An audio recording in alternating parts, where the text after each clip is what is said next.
ಉಪ್ಪು ಬಿಪಿಯನ್ನು ಹೆಚ್ಚಿಸುತ್ತೆ ಅಂತ ನಮಗೆಲ್ಲರಿಗೂ ತಿಳಿದಿದೆ. ಅದಕ್ಕಾಗಿಯೇ ಅಧಿಕ ರಕ್ತದೊತ್ತಡ ಇರೋರಿಗೆ ವೈದ್ಯರು ಕಡಿಮೆ ಉಪ್ಪನ್ನು ಸೇವಿಸಲು ಸಲಹೆ ನೀಡೋದು. ಆದರೆ ಬಿಪಿ ಸಮಸ್ಯೆ ಇಲ್ಲದವರು ನಮಗೆ ಯಾವುದೇ ರೀತಿ ಬಿಪಿ ಸಮಸ್ಯೆ ಇಲ್ಲ, ನಾವು ಹೆಚ್ಚಿನ ಪ್ರಮಾಣದಲ್ಲಿ ಉಪ್ಪನ್ನು ತಿನ್ನಬಹುದು ಅಂತ ವಾದಿಸ್ತಾರೆ. ಆದರೆ ಇದಕ್ಕಿಂತಲೂ ಅಪಾಯಕಾರಿ ಮತ್ತೊಂದಿಲ್ಲ. ಅಷ್ಟಕ್ಕೂ ಎಷ್ಟು ಉಪ್ಪು ತಿಂದರೆ ಹೆಚ್ಚು ಅಥವಾ ಕಡಿಮೆ ಅಂತ ನಾವು ತಿಳಿಯೋದು ಹೇಗೆ? ಎಷ್ಟು ಉಪ್ಪು ತಿಂದರೆ ಹೆಚ್ಚು ಅನ್ನೋದಕ್ಕೆ ಏನಾದರೂ ಸೂಚನೆಗಳಿವೆಯೇ? ರುಚಿಗೆ ತಕ್ಕಷ್ಟು ಉಪ್ಪು. ಆದರೆ ಇದು ಎಷ್ಟಿದ್ರೆ ಆರೋಗ್ಯಕ್ಕೆ ರುಚಿ? ಇಲ್ಲಿದೆ ಡೀಟೇಲ್ಸ್.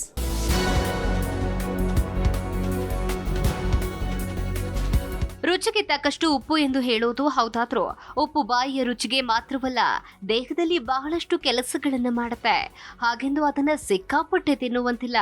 ಆದ್ರೆ ನಾವು ತಿನ್ನುತ್ತಿರುವ ಉಪ್ಪಿನ ಪ್ರಮಾಣ ಮಿತಿ ಮೀರ್ತಾ ಇಲ್ಲ ಎಂಬುದನ್ನ ತಿಳಿಯುವುದಾದ್ರೂ ಹೇಗೆ ಅಲ್ವಾ? ನಾವು ಉಪ್ಪನ್ನ ಯಾಕೆ ತಿಂತೀವಿ? ಆಹಾರದ ರುಚಿ ಹೆಚ್ಚಿಸೋದಕ್ಕೆ ಅಂತ ಸುಲಭವಾಗಿ ಹೇಳಬಹುದು.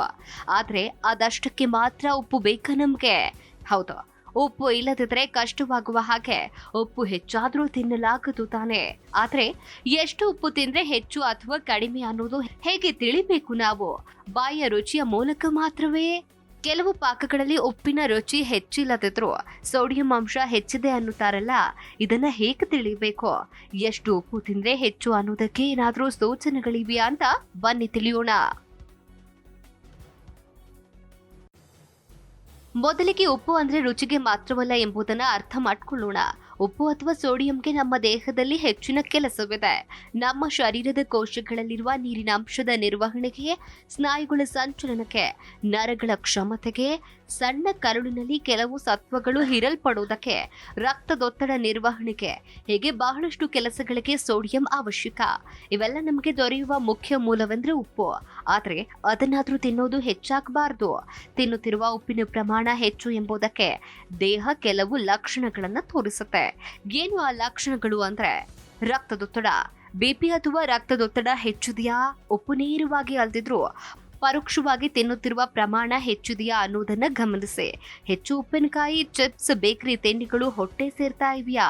ಹೌದೆಂದಾದ್ರೆ ರಕ್ತದೊತ್ತಡ ಹೆಚ್ಚುವುದಕ್ಕೆ ಅದು ಕಾರಣವಾಗಿರಬಹುದು.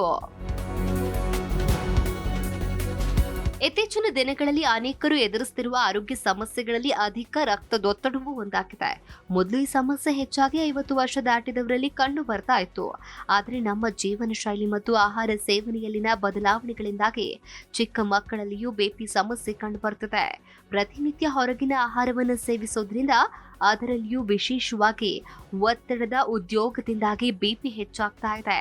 ಆದ್ರೆ ಇದೆಲ್ಲದರ ಹೊರತಾಗಿ ಹೆಚ್ಚಿನ ಪ್ರಮಾಣದ ಉಪ್ಪಿನ ಸೇವನೆಯು ಬಿಪಿಯನ್ನ ಹೆಚ್ಚಿಸುತ್ತದೆ ಅಂತ ತಜ್ಞರು ಅಭಿಪ್ರಾಯಪಟ್ಟಿದ್ದಾರೆ.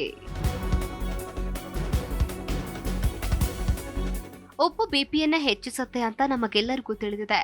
ಅದಕ್ಕಾಗಿ ಅಧಿಕ ರಕ್ತದೊತ್ತಡ ಇರುವವರಿಗೆ ವೈದ್ಯರು ಕಡಿಮೆ ಉಪ್ಪನ್ನ ಸೇವಿಸುವುದಕ್ಕೆ ಸಲಹೆ ನೀಡ್ತಾರೆ. ಆದ್ರೆ ಬಿಪಿ ಸಾಮಾನ್ಯವಾಗಿರುವವರ ಅಂದ್ರೆ ಬಿಪಿ ಸಮಸ್ಯೆ ಇಲ್ಲದವರು ನಮ್ಗೆ ಯಾವುದೇ ರೀತಿಯ ಸಮಸ್ಯೆ ಇಲ್ಲ, ನಾವು ಹೆಚ್ಚಿನ ಪ್ರಮಾಣದಲ್ಲಿ ಉಪ್ಪನ್ನ ತಿನ್ನಬಹುದು ಅಂತ ಭಾವಿಸ್ತಾರೆ. ನೀವು ಕೂಡ ಇದೇ ರೀತಿ ಭಾವಿಸ್ತೀರಾ? ಆದ್ರೆ ತಜ್ಞರು ಈ ರೀತಿ ತಿಳಿದುಕೊಳ್ಳೋದು ತಪ್ಪು ಅಂತ ಹೇಳ್ತಾರೆ. ಸಾಮಾನ್ಯ ರಕ್ತದೊತ್ತಡ ಹೊಂದಿರುವವರು ಸಹ ಹೆಚ್ಚು ಉಪ್ಪು ಸೇವಿಸಿದ್ರೆ ಹೃದಯ ಮತ್ತು ಮೆದುಳಿನ ರಕ್ತನಾಳಗಳಲ್ಲಿ ಪ್ಲೇಕ್ಗಳು ಉಂಟಾಗುವ ಸಾಧ್ಯತೆ ಹೆಚ್ಚು ಅಂತ ಸಂಶೋಧಕರು ಹೇಳ್ತಾರೆ. ಸ್ವೀಡನ್ನ ಸಂಶೋಧಕರು ನಡೆಸಿದ ಅಧ್ಯಯನಗಳಲ್ಲಿ ಇದು ಬಹಿರಂಗ ಕೂಡ ಆಗಿದೆ. ಹೆಚ್ಚು ಉಪ್ಪು ಸೇವಿಸುವ ಜನರಲ್ಲಿ ಅಧಿಕ ರಕ್ತದೊತ್ತಡ ಸಮಸ್ಯೆ ಕಾಣಿಸಿಕೊಳ್ಳುವುದಕ್ಕಿಂತ ಮೊದಲು ರಕ್ತನಾಳಗಳಿಗೆ ಹಾನಿ ಉಂಟಾಗುತ್ತೆ ಅಂತ ಸಂಶೋಧನೆ ತೋರಿಸಿಕೊಟ್ಟಿದೆ. ಜೊತೆಗೆ ಅಧಿಕ ಉಪ್ಪಿನ ಸೇವನೆ ಮತ್ತು ರಕ್ತನಾಳಗಳಲ್ಲಿನ ಪ್ಲೇಕ್ ನಡುವೆ ಸಂಬಂಧ ಕಂಡು ಬಂದಿದೆ. ಉಪ್ಪಿನ ಸೇವನೆಯು ಹೆಚ್ಚಾದಷ್ಟು ಪ್ಲೇಕ್ಗಳ ಅಪಾಯವು ಹೆಚ್ಚಾಗುತ್ತೆ ಅಂತ ಸಂಶೋಧಕರು ಕಂಡು ಹಿಡಿದಿದ್ದಾರೆ. ಅದಕ್ಕಾಗಿ ಅಧಿಕ ರಕ್ತದೊತ್ತಡ ಇರುವವರು ಮಾತ್ರವಲ್ಲ, ಇತರರು ಸಹ ಹೆಚ್ಚು ಉಪ್ಪನ್ನು ಸೇವಿಸಬಾರದು ಅಂತ ತಜ್ಞರು ಎಚ್ಚರಿಸಿದ್ದಾರೆ. ಓದಿಕೊಳ್ಳುವುದು. ಕೈಬೆರಳುಗಳು, ಪಾದ, ಕಾಲುಗಳು, ಬೊಟ್ಟೆಯಲ್ಲಿ ಊತ ಕಾಣ್ತಾ ಇದೆಯಾ? ಇದು ದೇಹದಲ್ಲಿ ಹೆಚ್ಚಿನ ಪ್ರಮಾಣದ ನೀರಿನಾಂಶ ಉಳಿದಿದೆ ಎಂಬುದನ್ನು ಸೂಚಿಸುತ್ತೆ. ದೇಹಕ್ಕೆ ಹೆಚ್ಚಿನ ಪ್ರಮಾಣದ ಉಪ್ಪಿನಾಂಶ ದೊರೆತಾಗ ಹೆಚ್ಚು ನೀರಿನಾಂಶ ಶರೀರದಲ್ಲಿ ಉಳಿಯೋದು ಸಾಮಾನ್ಯ. ಹಾಗಾಗಿ ಉಪ್ಪು ಎಷ್ಟು ತಿಂತಿದ್ದೀರಿ ಎಂಬುದನ್ನು ಪರಿಶೀಲಿಸುವುದು ಇದು ಸಕಾಲ. ಬಾಯಾರಿಕೆ. ಉಪ್ಪು ತಿಂದವ ನೀರು ಕುಡಿಯಲೇಬೇಕೆಂಬ ಗಾದೆ ಸುಳ್ಳಲ್ಲ. ಅತಿಯಾಗಿ ಉಪ್ಪು ತಿಂದ್ರೆ ಬಾಯಾರಿಕೆ ತಪ್ಪಿದ್ದಲ್ಲ. ಅತಿಯಾಗಿ ದಾಹ ಕಾಡ್ತಿದೆ ಎಂದಾದ್ರೆ ಉಪ್ಪೆಷ್ಟು ತಿಂತಿದ್ದೀರಿ ಎಂಬುದನ್ನ ಗಮನಿಸುವುದು ಅಗತ್ಯ. ರಕ್ತದಲ್ಲಿರುವ ಅಧಿಕ ಸೋಡಿಯಂ ಅಂಶವನ್ನು ತೆಗೆಯುವ ಭರದಲ್ಲಿ ಕೋಶಗಳಲ್ಲಿರುವ ನೀರಿನ ಅಂಶವೆಲ್ಲ ಕೆಲವೊಮ್ಮೆ ಖಾಲಿ ಆಗಿಬಿಡುತ್ತೆ. ಆಗ ಬಾಯಾರಿಕೆ ಹೆಚ್ಚಾಗುತ್ತೆ. ಹೃದಯದ ಬಡಿತ ಏರುಪೇರು. ಅಧಿಕ ಉಪ್ಪು ತಿನ್ನುವುದರಿಂದ ಸೋಡಿಯಂ ಮತ್ತು ಪೊಟ್ಯಾಷಿಯಂನಂತಹ ಖನಿಜಗಳ ಸಮತೋಲನ ವ್ಯತ್ಯಾಸವಾಗಬಹುದು. ಇದರಿಂದ ಹೃದಯದ ಬಡಿತದಲ್ಲೂ ಏರುಪೇರು ಉಂಟಾಗುತ್ತೆ. ಅದರಲ್ಲೂ ಹೃದಯದ ಸಮಸ್ಯೆಗಳು ಇರುವವರಲ್ಲಿ ಈ ತೊಂದರೆ ಇನ್ನೂ ಹೆಚ್ಚಾಗುತ್ತೆ. ತಲೆನೋವು. ಯಾವುದೇ ಕಾರಣಕ್ಕೂ ತಲೆನೋವು ಬರುವುದು ಸಾಮಾನ್ಯವಾದರೂ ದೇಹದಲ್ಲಿ ನೀರಿನಾಂಶ ಕಡಿಮೆಯಾದಾಗ ಬರುವುದು ಹೆಚ್ಚು. ಉಪ್ಪು ತಿನ್ನುವುದು ಹೆಚ್ಚಿದ್ರೆ ದೇಹದಲ್ಲಿ ನೀರಿನಾಂಶ ಕಡಿಮೆಯಾಗುವ ಸಾಧ್ಯತೆಯೂ ಇರುವುದರಿಂದ ಪದೇ ಪದೇ ನಿರ್ಜಲೀಕರಣದಿಂದ ತಲೆನೋವು ಬರ್ತಿದೆ ಅಂತಾದ್ರೆ ತಿನ್ನುತ್ತಿರುವ ಉಪ್ಪಿನ ಪ್ರಮಾಣವೆಷ್ಟು ಎಂಬುದನ್ನು ಪರಿಶೀಲಿಸೋದು ಬಹಳ ಮುಖ್ಯ. ಕಿಡ್ನಿ ಸಮಸ್ಯೆ. ದೇಹಕ್ಕೆ ಅನಗತ್ಯ ಎನಿಸಿದ ಬಹಳಷ್ಟನ್ನ ವಿಸರ್ಜಿಸುವುದಕ್ಕೆ ಮೂತ್ರಪಿಂಡಗಳು ಹಗಲಿರುಳು ಶ್ರಮಿಸುತ್ತಲೇ ಇರುತ್ತೆ.